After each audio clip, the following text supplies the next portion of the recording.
Today, our first guest on International Book Day is an amazing, amazing woman, Susanna Mittermaier.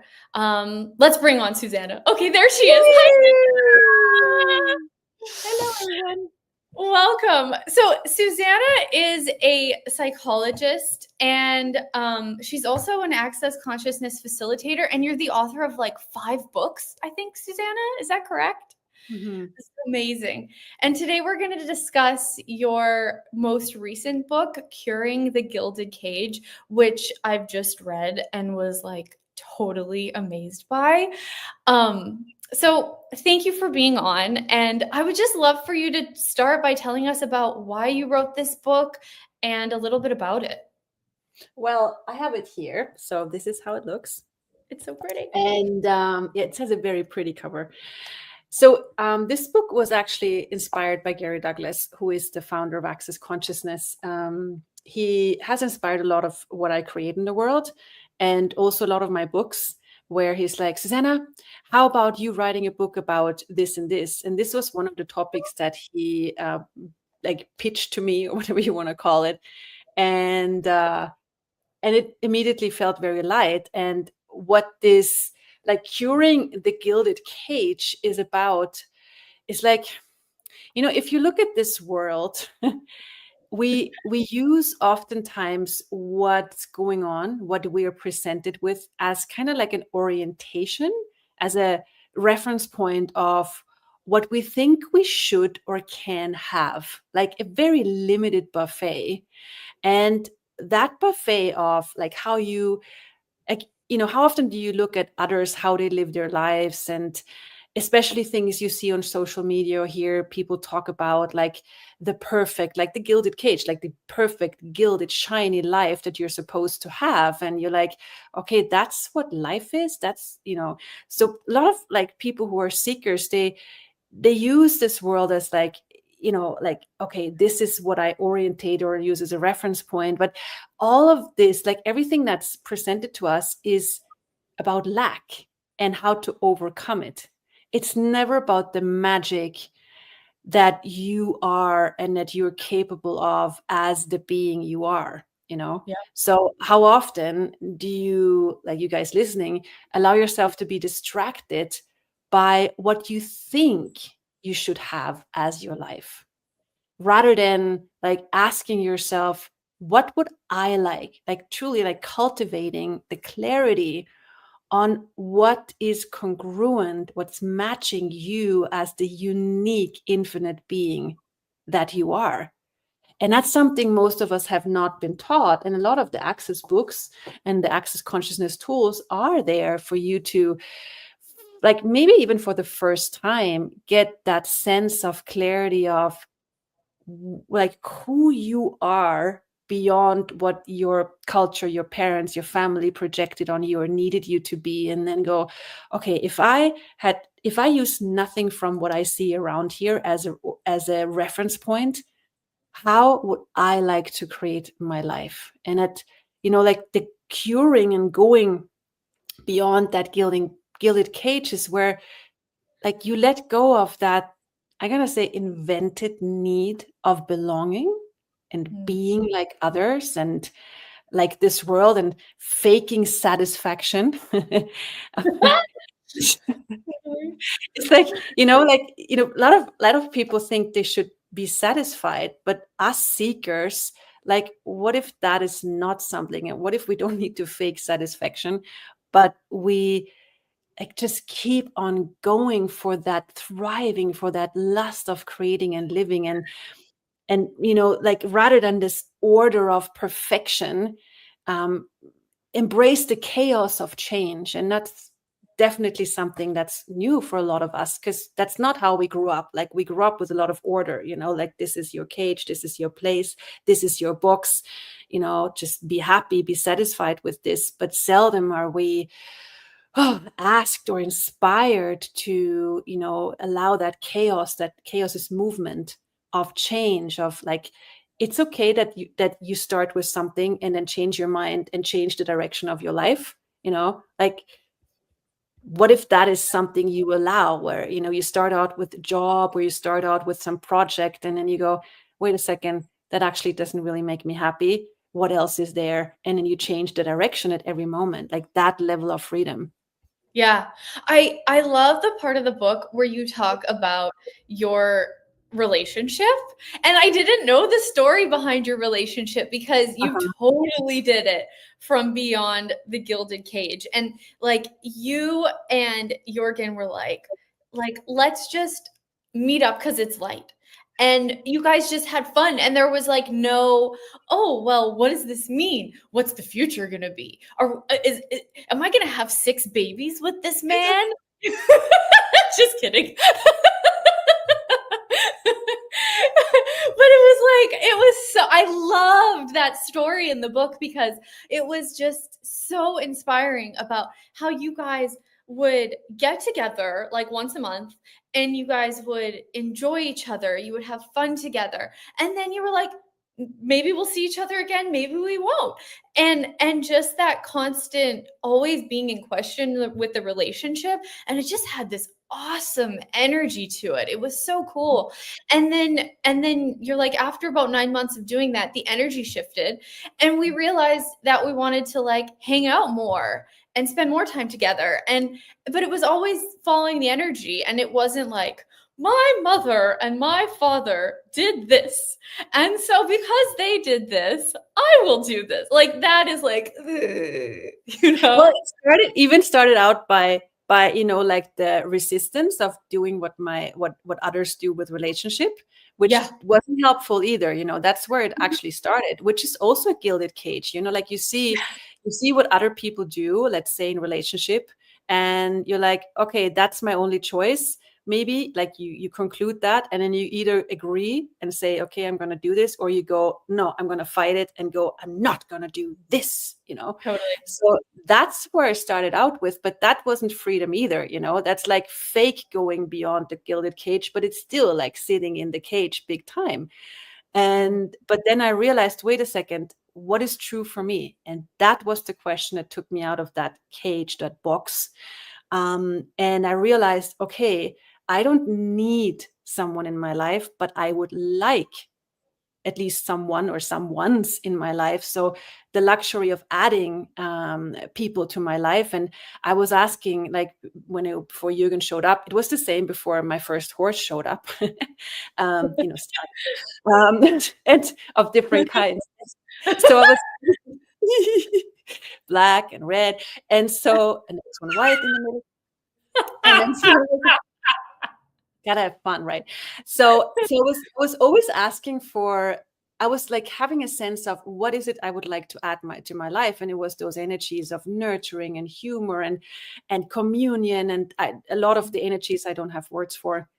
And so, you know, then a horse, like Gary actually asked me, do you want to buy this horse? And I'm like, horse was not on my shopping list this morning, but this totally matches what I've been asking for. So yes. And the same with Jürgen, my partner, that's his name. And the same with him, where I'm like, man, universe was not on my shopping list. Exactly, like actually not, because, you know, of the bad promo you see in this reality about relationship, where like I went, not that. Mm-hmm. But then I went, wait a second, that being with this yummy body, he has those energies that I've been asking for. So what if I stop ordering my world and actually let that magic that's right now showing up in form of a man in and getting over my points of view? And that was truly a moment of vulnerability, truly a moment of chaos for me, because I was so good at being alone, which is a gift. Being like having the capacity to being alone is definitely a gift, but it also can be a conclusion of like this, you know, like avoiding. But then like that was an order I created, as I said before, like the cage, and then creating the movement, the chaos of actually letting in what you ask for. That's chaos. That's going beyond the cage, like really letting in what you ask for, whether it's a man or a woman or money or business or some change with your body. Like we all know this tool of ask and you shall receive. Well, ask is one part, receive is another part that most people forget, like that is a So true. very vital thing to actually receive. And So that's true. something where with him, I went, okay, so you ask for something greater, well, then let it in. And it was very uncomfortable. And I always say, like, uncomfortableness is definitely the foreplay to greater possibilities. It's like, what if we embrace that uncomfort that takes us beyond that, thing that looks so good, the gilded thing, the shiny, the thing that looks so right in this world. Mm-hmm. Wow, it's so awesome. It is really uncomfortable. Like it's almost like, oh God, you have to really like trust yourself because it's a different energy when that kind of receiving is coming in. It's not something, it's not like, oh, I'm getting my paycheck or I'm going to, going for a haircut. It's like this thing that you don't have a reference point for. Other people are not choosing it. And it's not something that you know how it's going to turn out. And it's like, you let it in and it is the chaos as you're saying, and it's like, can I do this? It almost seems like there's just so many possibilities in it, and we're not used to receiving that many possibilities, and then we do, and it's like life and living and your connection with the universe just explodes.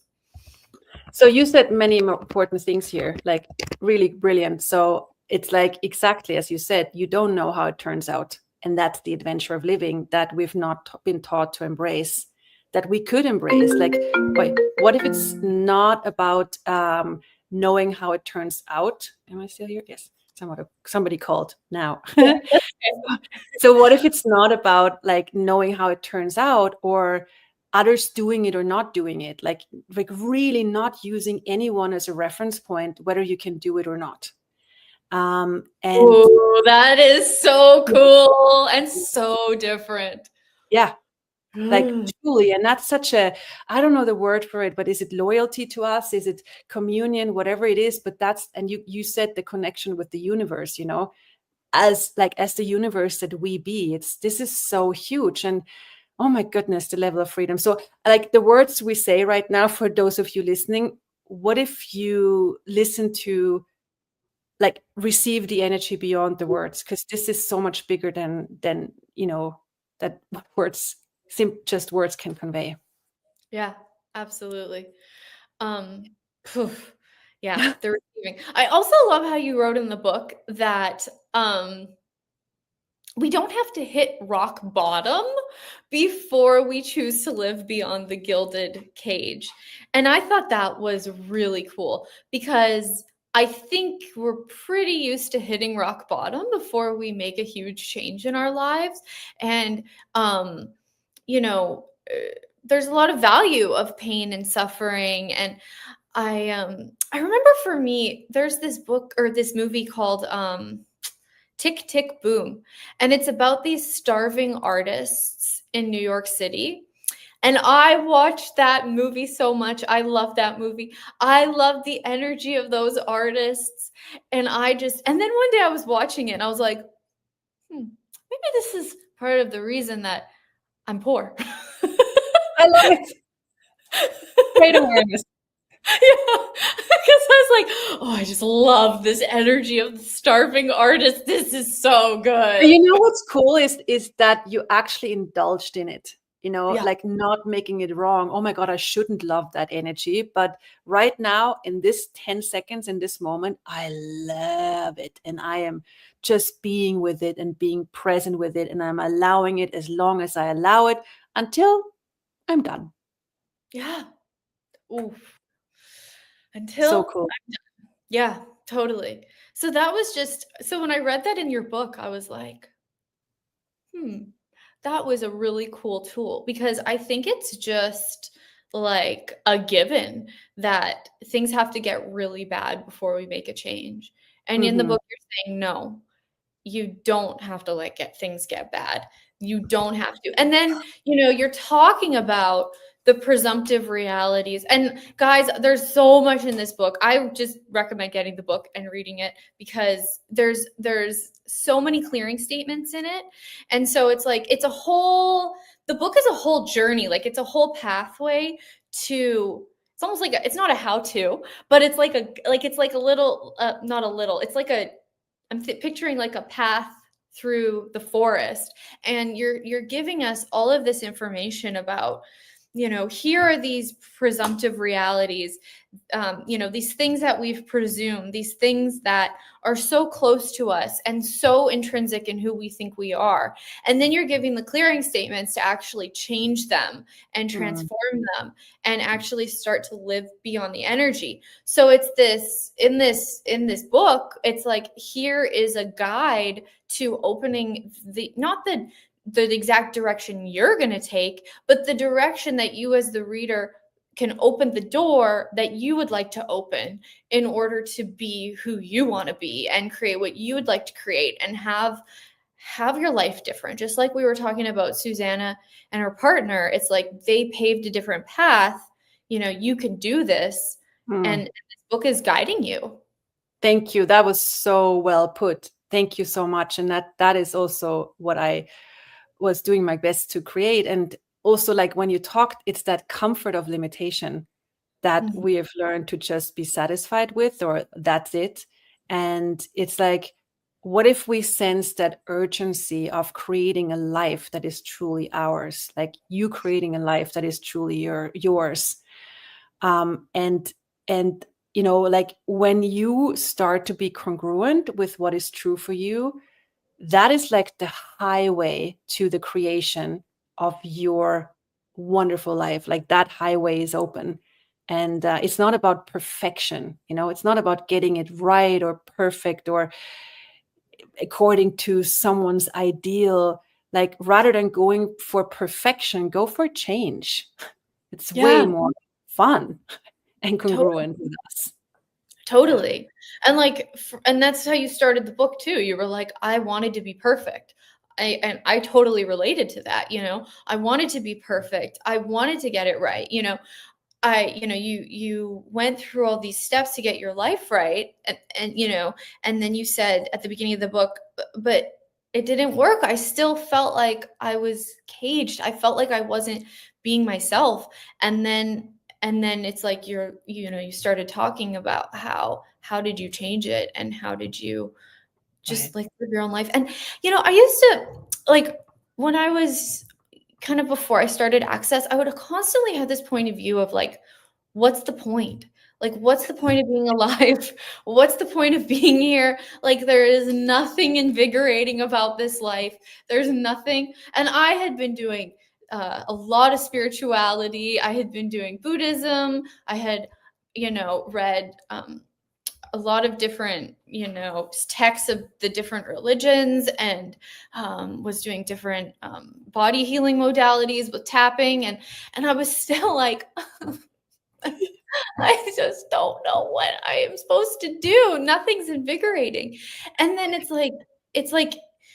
hard to even imagine how invigorating and adventurous life can be beyond the Gilded Cage. And I mean, what you just said there, you say so many amazing things. Like, like that, what you just said is like, whose life am I living? That's something I asked myself when I, did different things. And like, when you go for a rightness or perfection, who am I doing this for? It's like the perfection is such a boring endeavor.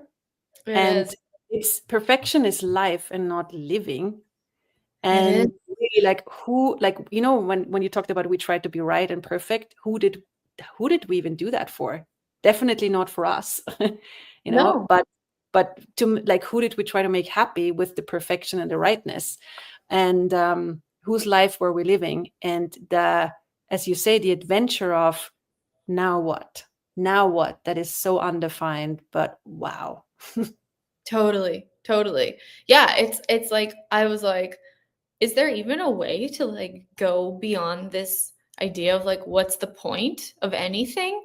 But yeah, when you get into that adventure, it's like, oh, like I want to be alive times a godzillion. With I want to live. everything. Yeah. Yeah, with everything. Can you talk a little bit about that? Because Mhm. it is with every area of your life and you're Yeah. just seeking more and it's awesome place to live from. Well, I have an example. Like when I started out being a psychologist, and first I tried to do it the way I was educated, both Mhm. from university and also later from, the practical job. And I was looking at how does one do it? How does one do therapy? How does one do this job? Like as many people do when they start out any kind of job. And I found myself being unhappy after a while, and I didn't make the connection of the first and the second part until I did, when I realized, okay, so me trying to do it the way others do, that takes a lot of my creativity. That costs me a lot of my creativity. Ooh. And it created that, like you call it depression in this world. Like depression is Mhm. like, where you suppress you suppress your energy, you Mhm. suppress who you are, your creativity, your thriving. And I realized that the way I was trying to do things, the way I was trying to do my job was right. Like I was always validated. Oh my God, you're like such a good student. You're such a good like psychologist, like from the people that were validating me or whatever it's called. Yeah. So it always was looked at, oh my God, you're so good, you're so right. And it was so tempting to stay there because of Oh, that. yeah. Yeah. But I was getting to a point where I was like rock bottom, so depressed that I'm like, how can I help depressed people with that? My own depression. It's just right. So something is off, something needs to change. So I made this choice of, okay, I have to. I like, this is so urgent in my world right now to get clear on what is actually true for me. How would I like to do this job if I didn't have a reference point of how others do this profession? How would I like to do it? And that was where I started to leave like the safe path that would Mm, have given me more academic and career recognition. I know, mm. like I know in this reality, like I would have been like, I don't know, something with whatever title and blah, blah, blah. But that wasn't big enough for me. And that's something that's not just for me, but I'm sure for a lot of people who are different, it's like the biggest recognition that you can get from this reality. It's just not big enough. It's just not fun enough. It's just not, right? So that's where that choice started, of leaving that gilded cage that would have looked so good, where I know my family and other people will go, are you crazy? Are you crazy to do something like to create your own type of psychology or do something totally different? And Yeah. it felt like dying in a way. Like some part of me was like, okay, you're crazy, but I just knew the future this would create, and I have to do it. When you just know you have to do it and it doesn't make sense. So the conversations I had with Gary Douglas about what else is possible with, how else can psychology be? How else can you inspire and empower people and create change? And that's where pragmatic psychology started, which is, a new paradigm. And my first books are like about pragmatic psychology. And it was so uncomfortable, but it totally paid off to go beyond this gilded cage that looked so right. And, now seeing how many people benefit from it, and having people who learn this method and teach it and facilitate it and use it around the world themselves, and what that creates in their lives and in the schools they work, in the businesses they work. It's just amazing, like, and It's it's huge. like, what if it's just like us, like every single one of us making this crazy choice of going beyond the box, of going beyond that gilded cage, just knowing it doesn't make sense. I just know I have to do it in whatever area of your life that is. What future are you and will you create for you and many others? That is so awesome. Mm. And I mean, like, the courage that takes. but then like what that creates in the universe, and it's like, it's so amazing to me how, like, when we have the strength to actually choose something that nobody has ever chosen before, other people actually do it. And it's super weird when you inspire somebody and then they choose something greater. And it's like, I'm like, wait, is that really possible? Wow. And I would like, I see like how many times have you done that? And all of you listening, it's like look at least at one time, just one example where you have done that, where you've made a choice beyond that, rightness, that perfection, that gilded cage, that thing that others go, you have to stay at this job, you have to keep this, you have to do this. And you made a choice that's true for you. What has this created, and what future is this still creating? Yeah. And when you're making the choice that nobody else is making, you don't know what's going to happen or how it's going to turn out. Like, you're like, yep, it's light, and so I'm going to do it. But it's like, and then you do. And then, like, afterwards, like 6 months later, 1 year later, like, there are choices that I've made that were for greater, that were very bold, like, over 10 years ago. And it's like, I'm living with the awesomeness of the results today, you know? And it's like, that is a really, really fun place to live from. Yeah, that's where you receive the future you have created. That's where you receive the future you have created. Wow. Yeah, exactly. Well, that More is of so that. cool. Awesome. Well, thank you for coming on, Susanna, and thank you for writing this great book. And I highly recommend it, guys. It's the coolest journey, and there's the clearings and the tools, and like, it's all there to really start choosing and creating your own reality beyond the gilded cage. So, thank you so Thank you, much. Julia. You're amazing. Thanks for having me. Awesome. Thanks for coming.